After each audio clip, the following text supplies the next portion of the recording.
It began like the kind of nightmare that only reveals itself in slow motion, the kind where something feels off before you can name it. One winter morning in December 2009, the blinds were still drawn inside a quiet Utah home.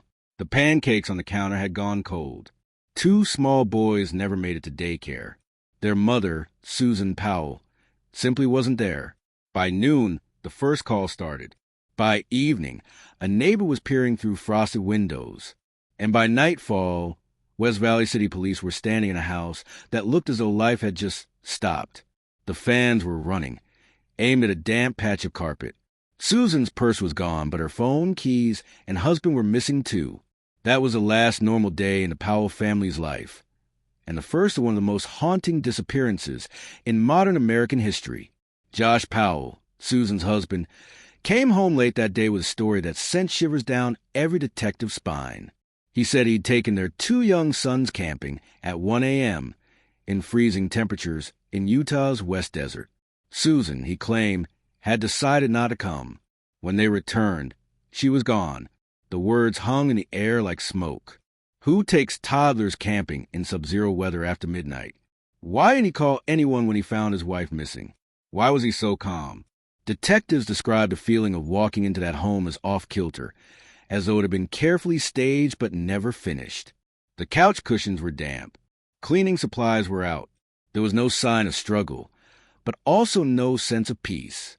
Only absence. Josh didn't seem worried. He didn't cry, didn't plead for help, didn't ask the police if they had leads. He just repeated his story, a family camping trip, a sleeping wife, a mystery.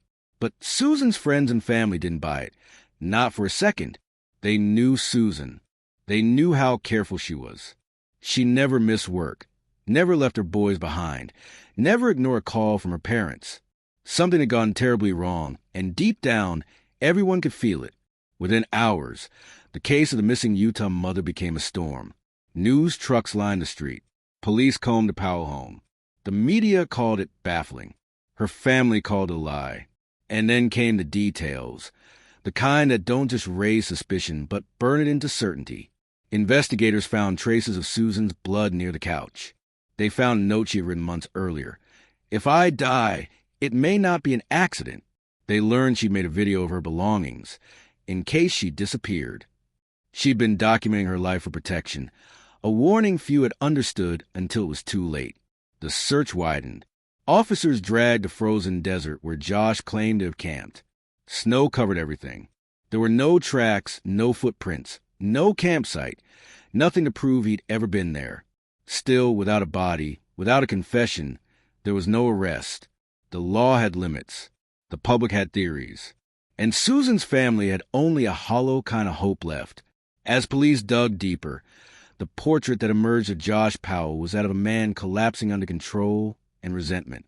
Their marriage, friends said, had grown dark. Money trouble, isolation, fights over faith. Josh watched her spending, recorded her moves, and resisted her efforts to return to church. In her journals, Susan wrote of fear, not of strangers, but the man sleeping beside her. When Josh abruptly packed up and moved their two sons to Washington State to live with his father, Stephen, it felt like the final act of defiance. Investigators followed, uncovering something even more disturbing. Stephen Powell wasn't just strange. He was obsessed with Susan. His home was filled with stolen photos, recordings, and private items taken from her. In his own words, he was in love with his daughter-in-law. It was a revelation that deepened the horror. Susan hadn't just been living in fear of one man. She'd been surrounded by obsession. Back in Utah, her face became a symbol of both loss and resolve. Candlelight vigils flickered in the snow, and her father, Chuck Cox, stood before cameras, begging for truth. "We know who did this," he said softly. "We just need proof." As weeks turned into months, Susan's disappearance became less of a search and more of a reckoning. For law enforcement, for the public, for anyone who'd ever looked past warning signs. And yet, through every theory, every search, every false lead, one truth lingered like a shadow. Susan Powell didn't vanish. Someone erased her. By spring, the desert thawed, the headlines slowed, but the unease remained. The woman who had written down her fears, who had tried to protect her children, was gone, and the man who might have held the answers was free. To some, the mystery of Susan Powell was a tragedy. To others, it was a prophecy, the story of a woman who knew her danger and left the world clues to find her. She was no longer just a missing person. She was a woman who warned the world. And soon, that warning would echo through a chain of events so shocking, it would change how America viewed domestic abuse forever. Before the missing posters, before the candlelight vigils and news helicopters, there was a woman just trying to keep her family together. To the outside world, Susan Powell seemed to live the kind of life people envied.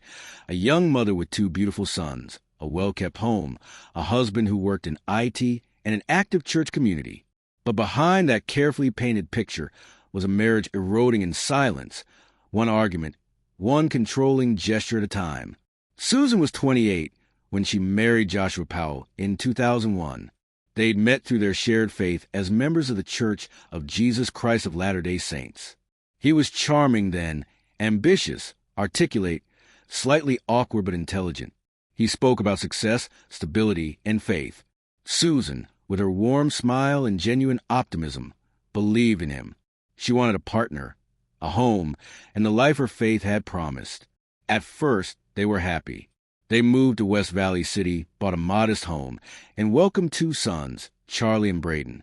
Susan filled their walls with photos, laughter, and the kind of energy that made guests feel at home. But as the years went by, the foundation of that family began to crack. Josh was a man who wanted control. Not love, not partnership, but dominance disguised as order. He micromanaged every dollar, monitored every purchase, and obsessed over finances even when they were drowning in debt. He refused to let Susan have her own bank account. Friends recalled how she once had to beg for gas money or ask permission to buy groceries. Susan tried to adapt. In her journals, she wrote about budgeting, about wanting to be a good wife, about praying for patience. But between the lines, you could feel her unease. She wrote of loneliness, of the tension building between them, of how Josh's coldness was seeping into every corner of their marriage. "I'm not happy," one entry read. "I feel trapped, but I still believe I can make it work." She wasn't naive. She was hopeful. She believed people could change. Josh, meanwhile, was becoming increasingly erratic. He stopped attending church, a decision that isolated them from their community. He belittled Susan's faith, mocked her church friends, and withdrew from family gatherings. It wasn't enough for him to disagree. He needed her to abandon what gave her strength. The deeper his control grew, the smaller Susan's world became. She spent more time at home, caring for the children, balancing bills, and documenting her fears privately. She started keeping track of household items and insurance papers, a quiet act of protection disguised as organization. And then there was Stephen Powell, Josh's father. Stephen's presence in their lives was a hidden menace. When Susan and Josh lived with him temporarily in Washington, she sensed something was off. He watched her too closely, commented on her looks, and violated her boundaries in ways that made her skin crawl. She confided in friends that she caught him recording her, that he collected her photos, and that he once confessed an attraction to her, his daughter-in-law. She was horrified. When Susan and Josh moved back to Utah, she told people she felt relief but not safety. Stephen's obsession had clearly rubbed off on his son. Josh had learned from him not love but control, and it was bleeding into every part of their marriage. In 2008, Susan began leaving subtle breadcrumbs, the kind only someone living in fear would understand. She updated her will. She recorded a video inventory of her belongings. She wrote a final note, sealed it, and left it at work. It read, "If I die, it may not be an accident." That letter would become one of the most chilling pieces of evidence in the case, the sound of a woman whispering from the future. By the time 2009 arrived, Susan's once vibrant energy had dimmed. Friends noticed her thinning smile. Her co-workers said she seemed exhausted, distracted, worn down by something she couldn't talk about openly. Still, she never stopped trying. She threw birthday parties for her boys, brought homemade dishes to church, and posted cheerful family photos that masked the dread brewing underneath. One close friend, Kiersey Helluel, later recalled Susan's quiet desperation. She was trying to save her marriage, she said. She believed she could fix it, but she was scared. That summer, Susan confided that she considered leaving Josh, but the thought of uprooting her sons terrified her. She worried that if she tried to leave, he'd make good on his veiled threats, that she'd lose everything. Then came December, the month that would end everything. In the days before she vanished, Susan had attended church as usual. She brought her boys, smiled at familiar faces, and spoke about plans for Christmas. She baked pancakes the night before she disappeared. There was no sign of chaos, no goodbye note, no hint that she intended to leave. But there was a quiet shift in her tone, a fatigue that seemed to hang in her voice. Those closest to her later said they could feel it, as if she were holding her breath through life, waiting for something to break. When she failed to show up for work on December 7th, it didn't take long for alarm bells to ring. Everyone knew Susan would never abandon her boys. She was fiercely devoted to them, the kind of mother who woke early to pack lunches, who prayed with them every night. She had dreams of their future, dreams that would die with her disappearance. In the aftermath, her journals, recordings, and letters painted the picture of a woman who had sensed the storm long before it came. She had written her own prophecy, hoping someone would listen. Behind every smiling photo, every church event, every act of kindness, Susan Powell was warning the world, one diary entry at a time. She wanted to be heard, and soon the entire nation would. Because the next chapter of her story wouldn't just reveal the depths of Josh Powell's deception. It would expose how her own foresight was ignored until it was too late. It was the kind of evidence no one expected to find. Not a confession, not a weapon, but the voice of a woman who seemed to know her own ending. When detectives entered Susan Powell's home in the days after her disappearance, they found something chilling in its ordinariness. Binders of household records, journals stacked neatly, a video labeled in her handwriting. At first, they thought it was just routine documentation. But as they pressed play, what they heard and later read would change the tone of the entire investigation. The footage opened on Susan's face, calm, steady, exhausted. The camera panned across her belongings. Furniture, jewelry, children's toys, each one described carefully, as though she were cataloging her life. "Just in case something happens to me," she said quietly. There was no panic in her voice, no dramatics, only certainty. That moment, more than any other, told detectives one devastating truth. Susan Powell had known something was coming. Her journals filled in the rest. She'd written for years, reflections on motherhood, faith, frustration, and fear. The tone shifted over time, from hopeful to uncertain, from uncertain to terrified. In one entry, she described arguments escalating over money and religion. In another, she recounted being trapped during one of Josh's outbursts, unable to leave the room while he berated her for hours.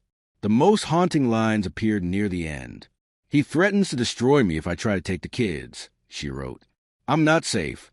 The boys aren't safe." The handwriting wavered in those final pages, rushed, jagged, as if she had written them in the middle of the night. Police found letters, too, one sealed, addressed to her friends, and another labeled personal. Inside, she laid out her fears plainly, that Josh might hurt her, that if she disappeared, it would not be voluntary. Those files, once private expressions of fear, had become her posthumous testimony. She'd been silenced in life, but her words refused to die. Detectives revisited every corner of the Powell marriage with new perspective. Susan hadn't just been documenting her life. She'd been building a safety net she hoped she'd never need. Her digital files contained scanned insurance papers, savings accounts, and even a spreadsheet tracking financial disputes between her and Josh. Every detail was dated, filed, and backed up as though she wanted a record the world couldn't erase. When police compared her words to Josh's behavior, the patterns aligned too neatly to ignore. He'd been controlling, jealous, manipulative, and increasingly detached from reality. He'd made Susan feel small, then invisible, then disposable. It became clear that Susan's recordings weren't paranoia. They were foresight. Meanwhile, Josh was unraveling. He stopped cooperating with investigators. He refused a polygraph test. He hired a lawyer and began avoiding questions about Susan entirely. When police searched his car, they found traces of her blood and evidence he'd recently cleaned the interior. They also found a fan plugged in near a wet patch on the carpet inside their home, as though he tried to erase something before they arrived. And yet, no arrest came. Not enough to convict. Not enough to charge. In the absence of justice, Susan's voice grew louder. Her video, one sealed in a police file, became public knowledge, a haunting window into her private fears. The nation watched as her calm, deliberate tone echoed through TV broadcasts. Reporters described it as a message from beyond the grave. Her father, Chuck Cox, could watch the footage at first. She was trying to protect herself, he said, his voice breaking. She knew something could happen and we couldn't stop it. He and his wife, Judy, threw themselves into advocacy, not only for Susan, but for their grandsons. They fought to keep Charlie and Braden safe, even as the system wavered between evidence and procedure. In Washington state, Josh was fighting his own battle, not for justice, but for control. He appeared in the media insisting on his innocence, accusing others of conspiracies, and deflecting attention from his own behavior. He started a website proclaiming that Susan had run away with another man, but those who knew her best saw it for what it was, a desperate attempt to rewrite the story before the truth emerged. Police, meanwhile, uncovered more disturbing information about the Powell family. When they searched the home of Josh's father, Stephen Powell, they found thousands of images and videos of women, many of Susan, taken without her knowledge. Stephen had recorded her through windows, stolen her personal items, and written obsessively about her in journals that blurred the line between delusion and fixation. He was arrested and convicted on voyeurism charges in 2012, confirming what Susan had sensed years before, that she had been watched, violated, and objectified by the very people who should have protected her. Every new revelation felt like reopening the wound. Each discovery deepened the tragedy. Susan hadn't vanished without trace. She had left breadcrumbs. Every diary, every photo, every recorded word, pointing to the truth the world refused to see until it was too late. As months turned into years, investigators searched Utah's deserts, mines, and remote trails. They dug through frozen ground and followed hundreds of tips, but her body was never found. And still, her story refused to fade. In the quiet of the evidence room, her voice remained, stored on a disc, preserved in transcripts, whispering from the past. "If I die, it may not be an accident." That line became both a prophecy and an indictment. Not only of the man who may have hurt her, but a system too cautious to intervene. By 2011, custody of Charlie and Braden had shifted towards Susan's parents. Josh was under scrutiny. He was cornered, angry and unraveling again. And the more investigators uncovered from Susan's files, the clearer the danger became. But the next chapter would prove that even those closest to the case, detectives, social workers, judges, couldn't imagine just how far that danger would go. The story was about to explode into something no one could stop. It had been more than 2 years since Susan Powell vanished, and the ache of not knowing had carved deep lines into her parents' faces. Yet they refused to let her memory fade. The Cox family held vigils, organized searches, and kept her story alive in the media. To them, every headline was a small act of resistance against the silence Josh Powell was trying to impose. But beneath that silence, another tragedy was brewing. One that no one could have predicted, yet in hindsight, every sign had been there. After Susan disappeared, Josh moved with their 2 sons, Charlie and Braden, from Utah to Puyallup, Washington, to live with his father, Stephen Powell.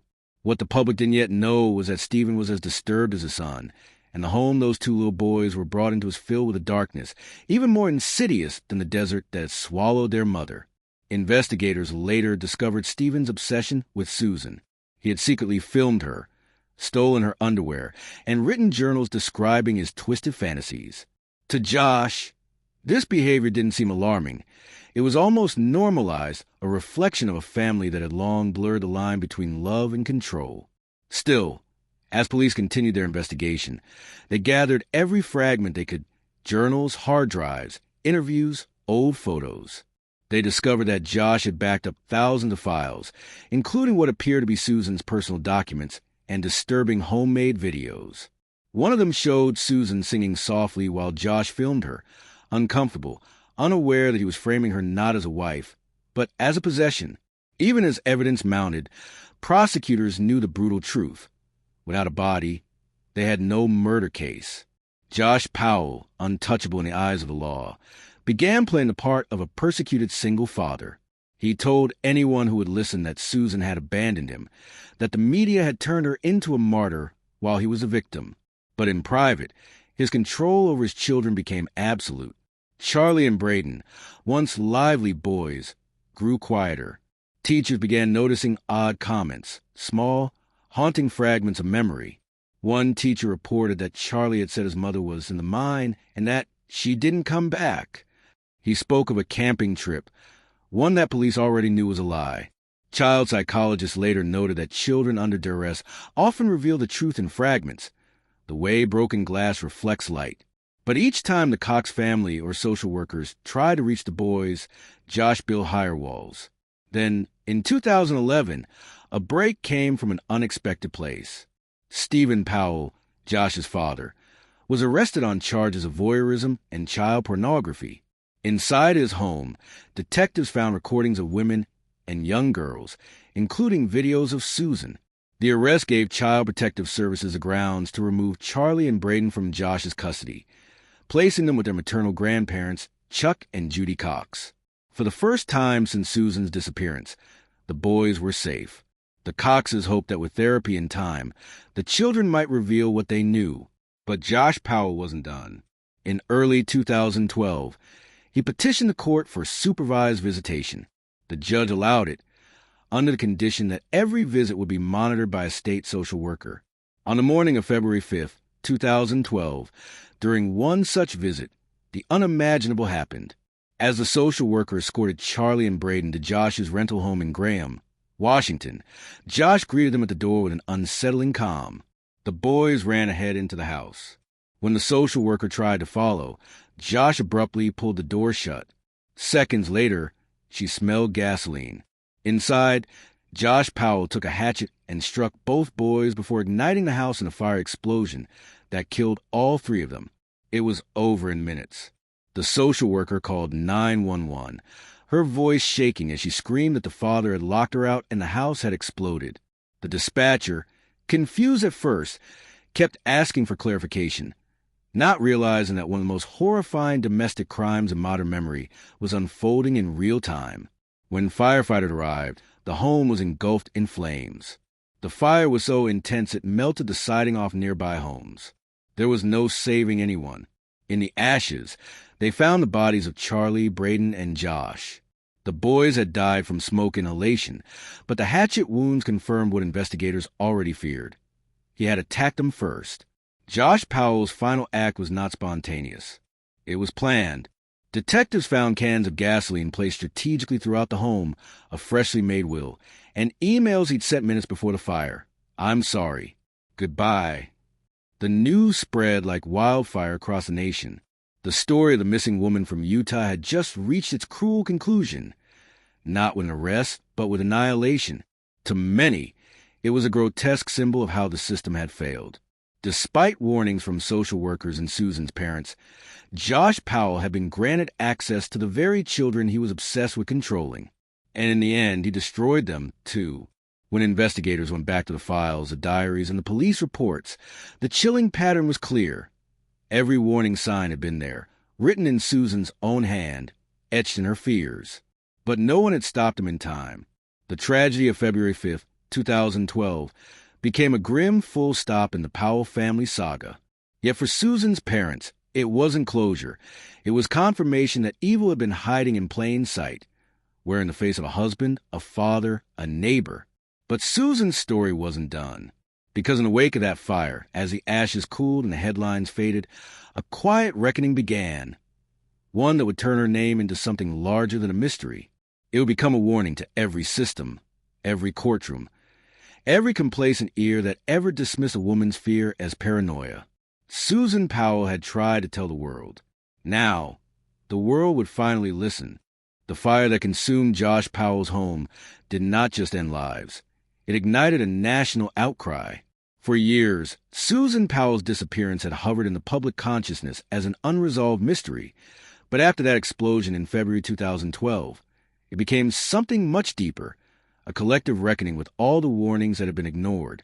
The Powell case wasn't just another tragedy. It was a mirror, a haunting reflection of how easily a woman's voice, her fear, her instincts can be dismissed until it's too late. In the months following the murder-suicide, Susan's diaries were released.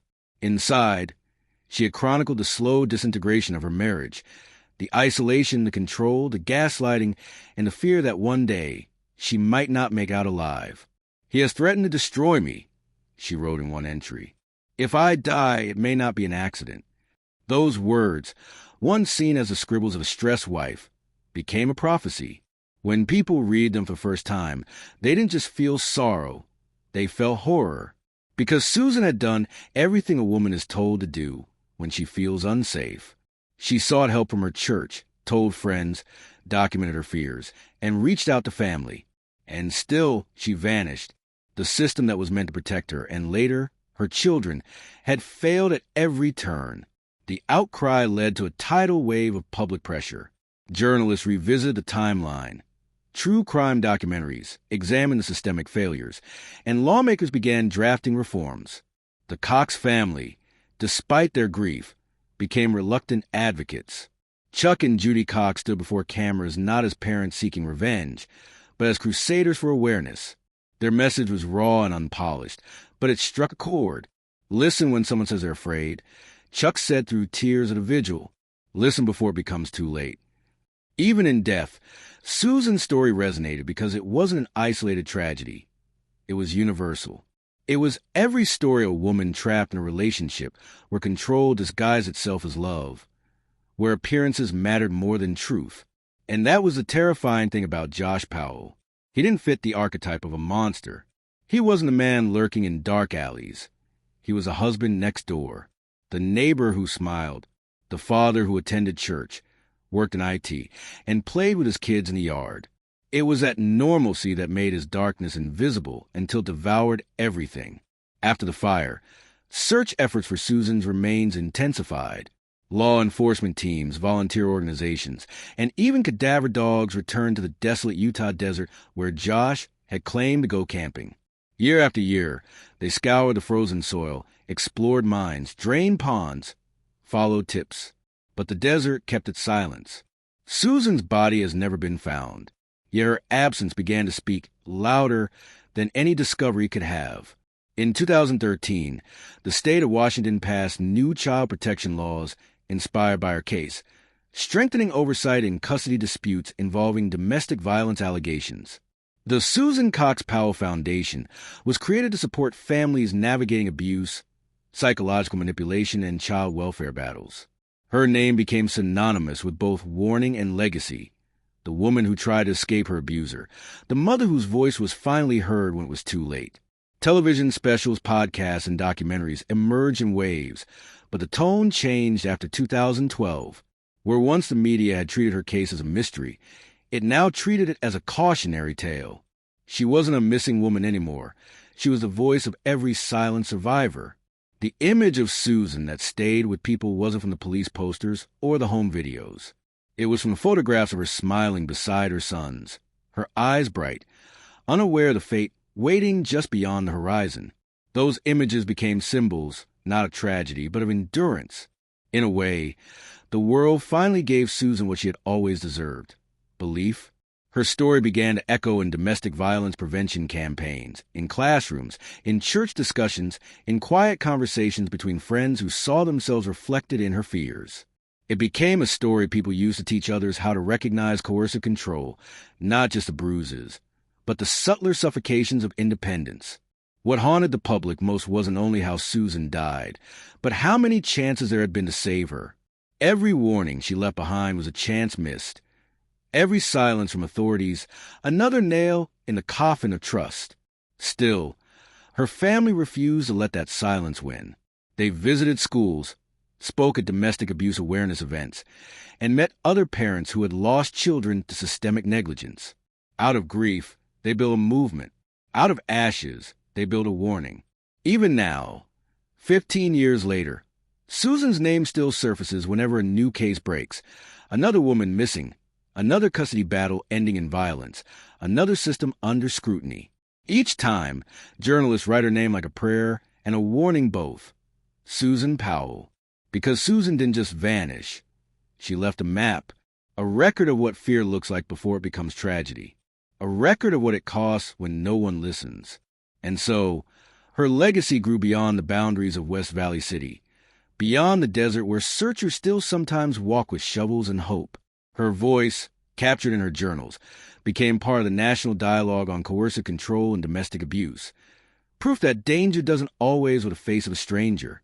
In every survivor who finally speaks up, in every law reformed, in every advocate who lights a candle in her name, Susan lives on not as a victim, but as a warning. Because in the end, she wasn't just a woman who disappeared. She was a woman who tried to tell us. And the woman who, through her words and her story, finally did. When the fire died down and the investigators left the ruins behind, only two people stood where a family used to be. Chuck and Judy Cox, staring into the charred foundation of their daughter's story. They were old enough to have believed that evil had a pattern, a rhythm, something predictable. But what they had just lived through had no pattern, no logic. It was chaos in human form. A husband who destroyed everything he couldn't control, and a system that watched it happen piece by piece. The months that followed were an endless blur of funerals, court filings, and press conferences. Each one tore at their wounds in a new way. In 1 week, they buried both of their grandsons. Tiny coffins placed beside each other under a gray Washington sky. The next, they found themselves sitting before cameras, answering questions they could barely comprehend. What do you do when the justice you prayed for becomes another grave? For Chuck and Judy, there was no roadmap. But there was one truth they could still hold on to. Susan's story could not die with her children. They founded the Susan Cox Powell Foundation, a mission born from ashes. Its purpose was clear: raise awareness of domestic violence, educate families on coercive control, and protect children caught in the crossfire of abusive custody battles. But more than anything, it was about breaking the silence that had cost their daughter her life. They began speaking at community events, schools, and survivor conferences. They didn't dress their grief up in polite words. They spoke of the failure of systems designed to protect, but too cautious to act, of how Josh Powell was granted access to his children despite glaring red flags, of how Susan's pleas were seen as exaggeration instead of evidence. People think monsters announce themselves. Judy said once in a televised interview, her voice trembling. They don't. They're the ones who know how to look ordinary. Their advocacy struck a chord. In state houses and family courts across the country, Susan's name began to appear in legal documents and reform bills. Washington passed stronger laws requiring deeper scrutiny in custody cases involving domestic violence.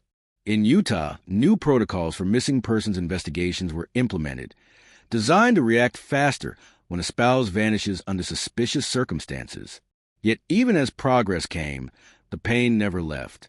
Every time Chuck and Judy stood before a crowd, they spoke about Susan in the present tense, because admitting she was gone, truly gone, would mean letting the desert win.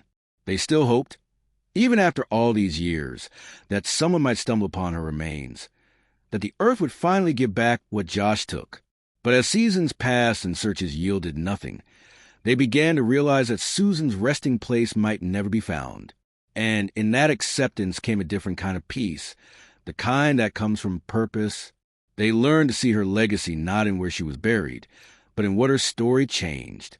Survivors reached out to them, thousands of them, from across the country, women who saw their own fears in Susan's words, who left abusive marriages after hearing her story. One wrote, "Because of Susan, I listened to my instincts.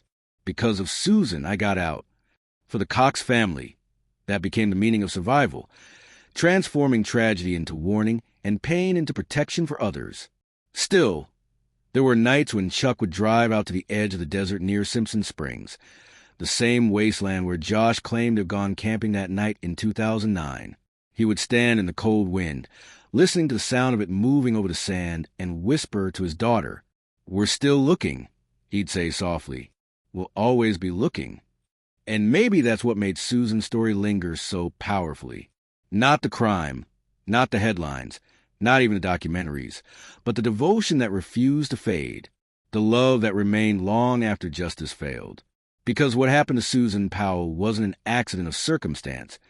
It was a series of preventable moments. A woman who warned the world, a system that hesitated, a husband who took everything, and a family who refused to let her name vanish. 15 years later, people still visit a memorial in Puyallup, where 3 small granite stones stand side by side, one for Susan, one for Charlie, one for Braden. Visitors leave flowers, candles, letters. Some come to mourn, some to learn, some to promise themselves that they'll never ignore the signs.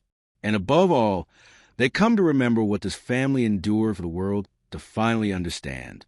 That love is not control. That fear is not weakness. That silence kills. Susan's story will always be one of loss, but also one of courage. She may have disappeared, but she refused to be erased. In the end, her legacy wasn't written by the man who tried to destroy her. It was written by those who refused to let her go, by every survivor who speaks because she couldn't, by every child who's safer now because her parents fought back. Susan Powell became more than a missing woman. She became a warning carved into memory, a testament to faith and endurance, and the haunting truth that sometimes the most dangerous place a woman can be is home. And though her body was never found, her voice echoes still, in the courtroom reforms, in the survivors' whisper, in the family who stood unbroken before the ruins. The world finally heard her, but only after it was too late.